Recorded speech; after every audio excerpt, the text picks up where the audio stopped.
What's going on, YouTube? Welcome back to the channel, Big Dawg Brett. I wanted to talk about the 2020 UGA recruiting class. As you can see below, we're going to kind of talk about where we're at, what we've got, what we've seen last year, what we've seen years prior, and go from there. So let's kind of get into it. All right, so there's a lot to kind of unpack here. So what we can see, I'm going to make an adjustment here real quick. There we go. So what you can see here is obviously Georgia come away with a pretty strong recruiting class so far, and there's still some room for the class to grow and to improve. One of the biggest things I want to point out to you guys is, as you can see, Clemson is ranked #1. Obviously, they're doing pretty good. But in comparison to last year, Clemson was actually ranked #10 last year. They picked up 29 commits last year, and they finished with an overall average of 89.75 total of 275 in the rankings, the way it's set up. I know you guys probably can't see too well on the side here, but the numbers are listed. They're up on 24/7 Sports, which is where I got this data from. So let's talk about that a little bit real quick, because you always want to be comparative to what's out there. And talking about Clemson, back in 2018, they had a #7 recruiting class. 2017, they had a #16 recruiting class. So this is going to be a great year for them by far. Very, very strong performance by them so far. They're at 311 points currently with 23 commits. Followed up by Alabama, who is right on their heels. Clemson currently has a number of 5-stars. It looks like they've got 6 right now. Alabama's got 3, Ohio State's got 2, and Georgia's got 4. Or excuse me, Georgia's got 2. The 4-stars is a little bit different here, with 11, 19, 15, and 14 respectively. One of the things that we're really looking at here is Georgia sitting at 19 commits versus everybody above them is at least 23 or higher, and teams below them, with the exception of Texas, are at least 22. LSU being at 21. They would have been at 22, but we stole one. So Tigers. Obviously, there was a flip that occurred from the LSU side. We picked up the number 52 overall prospect and number 6 overall prospect in the state of California, a 6'1", 190-pound athlete, as the nation's number 8 wideout. He is now coming to Georgia. So that was a great get for UGA.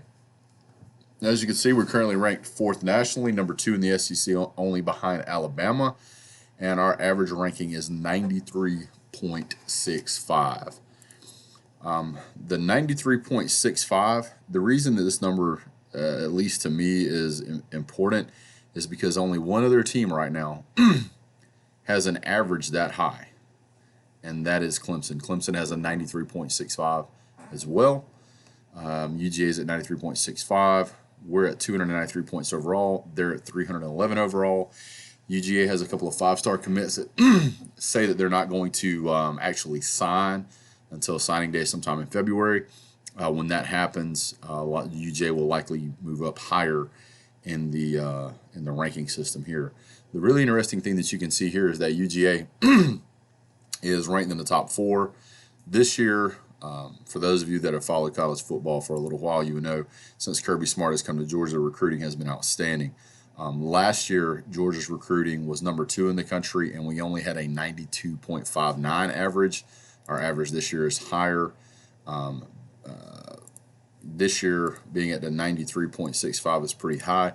If we go back to 2018, when we had the #1 recruiting class, that average was 94.23. And if you go all the way back to 2017, the average is 92.27. So UGA is certainly in the top 4 here. 2017 it was Alabama, Ohio State, Georgia, and USC. The year after that was 2018. It was Georgia, Ohio State, Texas, and USC, and then Alabama 5th. And then Alabama, Georgia, Texas, Texas A&M in 2019. And Clemson, Alabama, Ohio State, and Georgia. So the interesting thing here is that Georgia is the only team. Georgia's the only team that has been in the top 4 recruiting classes for 4 years straight, at least at this juncture, and it's not likely to change. So this will be the 4th year in a row that Georgia's recruiting class is in the top 4. Kirby Smart is continuing to build elite talent at UGA. Just an unprecedented amount of talent at the college. We've certainly got to find a way to develop that talent. So let's talk about the players. Let's actually talk about some of that stuff. So let's jump over here real quick. Let's jump over here and look at. We've got the outstanding Mr. Mikael Sherman. If you don't know who this guy is, unless I'm mistaken, he's going to be the 2nd highest rated guy that we've ever signed at Georgia. Tate Rutledge, we were kind of worried that we were going to lose him. Fortunately, whenever Sam Pittman left, we got Mr. Matt Luke in there really quick, calmed that whole situation down. So we're going to continue to keep Tate Rutledge. Kendall Milton, this is a 4-star running back. We normally recruit 2 running backs. You guys will notice as we go through the numbers here, this is the only running back that we have signed so far, unless I've missed something. This gentleman is absolutely incredible. There's plenty of places to find his tape. One of the things I'm going to be doing in the offseason here, guys, is I'm going to be doing fan reactions to the recruiting cycle players who we've got out there. And depending on how much tape and how much information we have, I may do more than one at a time. But I can promise you you will be seeing a fan reaction video to Mr. Kendall Milton. We're also going to do some stuff with Mr. Mikael Sherman. Tate Rutledge obviously is an incredible talent, 6'4", already 322 pounds, brings an impressive amount of size already to the table. Once he's at the UGA for a little while, you'll see that his ability and talent set will improve as well as his physical abilities. So let's jump over. Let me go ahead and finish this out. Jermaine Burton, wide receiver. Marcus Roseme, however you want to say it. Both of these guys are wide receivers. I'm really interested in the fact, we also got Arian Smith as a wide receiver. These guys are 6'1", might as well say 6'1" and 6'2". It looks like there's been an increase in attention to this particular spot. We want to make sure that we have the good wide receivers that can catch the ball. I don't want to leave out Jalen Carter. Jalen Carter, defensive tackle, at 6'4", 300 pounds. So it seems like the tradition of the Great Wall of Georgia is going to stay in place. Of course, we want to jump down here and look at Jalen Kimber, cornerback, 6 foot, 170, 4-star rated. These guys, if you'll notice on all of these guys, they're all single digits, with the exception of Arian Smith. They're all single digits in the state, in the state that they're from. With the exception of Jalen Kimber and the exception of Arian Smith. Both of those guys come from heavy football orientated states, both Texas and Florida. Both of those places, football is huge. Also, they have a high population, so to see these guys ranked 13th and 17th shouldn't detract at all. But it should also just give you an idea of the kind of talent that UGA is going after. Let's go ahead and jump over here and look at the next set real quick. All right, so here we are. We're looking at Mr. Major Burns.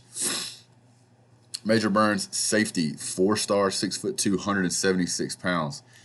This guy is going to be a beast. He's out of Baton Rouge, Louisiana. This guy was wanted by LSU, but fortunately he made the wise decision and came to Georgia. There is tape on this guy you can watch. He's incredible. He's all over the field, super fast. He's ranked number 5 in the state. Just an incredible player. Ranked nationally, 155th. We look at Mr. Chad Lindbergh, offensive tackle, another giant size individual, 6', 6.5", 327 pounds. This guy's a monster. I'm going to come back to Carson Beck here in just a moment. Just jump down here and talk about Warren Brinson. This guy's another defensive tackle. He's just a shade under 300 pounds, 6 foot, 4.5 pounds. This guy is going to be another monster. Give him a year at UGA. They'll put some more size on him. Nazir Stackhouse, defensive tackle out of Decatur, Georgia. This guy's also just a beast. Another guy already over 300 pounds for the defensive line.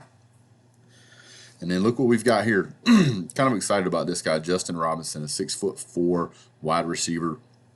This is a guy that really should be able to turn those 50-50 balls into, you know, those 70-30, 60-40 balls. We get this guy in house. I know he's a 3-star, but don't let that under it. Don't let that excuse me, he's a 6 foot. Excuse me, he's a 4-star, but he's kind of just over the mark. Don't let that detract from you. This guy's going to be incredible. Austin Blake out of Guyton, Georgia, 6'5", 278 pounds. Another guy who's under kind of that 300-pound threshold, but he's an offensive tackle guy and he's very athletic. We have this guy for a couple of workout sessions. Give him a regimen, get this guy rocking and rolling. We'll get him over that threshold that we want him at, and I'm sure this guy's going to be an asset.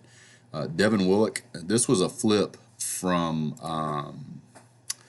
Goodness, where was it? Oh yeah, he was out of New Jersey. I think he was originally decided. He chose the Dogs over Virginia, Penn State, and Boston College, among others. He decided to come to UGA. This guy is going to be an absolute phenom for us. As you can see, he's 6'5", 6'6", 345 pounds. Just an absolute monster. Just an absolute monster. I get that he's a 3-star guy, but again, don't let this detract from you. This guy, anybody that's 6'6", 345 and can play at the level he plays at, the speed he plays at, the 3-star rating is not warranted. This guy should certainly be a 4-star. If we go up and take a look back at Carson Beck, that kind of leans towards what's going on with the quarterback situation. He's 6'4.5", 226. He's built to be a pro-style quarterback. He would fit into Georgia's scheme very well. He is going to have to compete against DeJuan Mathis if DeJuan Mathis is cleared to play. If Jake Fromm goes pro, that's kind of a whole nother video. We don't know what's going to happen with Jake Fromm, but we will find out after the Sugar Bowl, I would imagine, whether or not he wants to come back or not. So we'll see what happens with that. We'll also find out about that same time whether or not DeAndre Swift is coming back. DeAndre Swift has already said that he's not going to make a decision, or he's not going to announce any decision on that until after the game. But my money's on he's going pro. Same thing with Jake Fromm. We'll see what happens. Let's scroll down to let's finish up with Carson Beck. Carson Beck is a 4-star pro-style quarterback, 8th in position, 204th nationally, 32nd in state. I don't know that this guy currently as sits could compete with DeJuan Mathis. I think DeJuan Mathis, being in the system for over a year, is absolutely just going to be difficult to beat. He's familiar with the program. Hopefully he can bring a new edge to it if we do end up losing Jake Fromm, which I might be for. I think it would be beneficial to have Carson Beck as backup, give him time to play, give him time to learn the play scheme, and then he can then take over that position when it's his turn. All right, and then last but certainly not least is Mr. Jared Zirkle out of Kerrville, Texas, a kicker, 6'3", 185 pounds, 3-star kicker. Don't let that fool you. What you need to look at is that this is a kicker who is starting at UGA on scholarship. He was offered a scholarship. Blinky was at UGA for a while before he finally got his scholarship. So it's nice to see that the administration is willing to bring these guys on board with a scholarship now. They understand the importance of it, especially with Blinky. I think now is the all-time record holder for points at UGA. Kickers don't get enough recognition, the amount of pressure that they're under. I know they only play at certain moments in the game, but those moments are extremely important. So it's glad to see those guys kind of starting to get the recognition they deserve. And then we've got Broderick Jones as a commit, a hard commit, they say. This guy's a 5-star. He's not actually, I believe, counted toward UGA's total at this time. But once he is in the fold here and he is signed, that will be a relief off of a lot of people's chest. And Cedric Van Pran out of New Orleans. This guy's number 3 in position, number 3 in the state. 6'4", 305 offensive guy, and Broderick Jones, also another offensive guy, 6'5", 275. These guys are absolutely monsters, and that kind of rounds out the commits for Georgia so far. So a lot of things to be really happy about, a lot of things to be really excited about. UGA's recruiting class is moving in the right direction. We're probably going to pick up some more guys here and there and see what happens. And by the way, I'm pretty sure that, yeah, Broderick Jones is counted towards UGA's total at this time. So there's 17 signed and 2 hard commits, and we could likely pick up a few more here. We got our sights on a few other guys. We did lose some guys that we wanted to get, but that's the way recruiting cycles go. You don't get everybody you want every time. But to still be sitting where we're sitting, the only team that we're behind right now is Alabama, and we've still got some room here. I don't know exactly how many commits how many more scholarships we have sitting out there. That's one of those things that's really hard to calculate. There's no real place to find that information. Some say we've got room for 2 or 3 more. Some say we've got room for 6 or 7 more. It just kind of depends. So, guys, it's a whole lot more still to go. We'll get those other videos up pretty soon. We appreciate you guys tuning in. Look forward to seeing you. You guys have a great day. God bless. Go Dogs.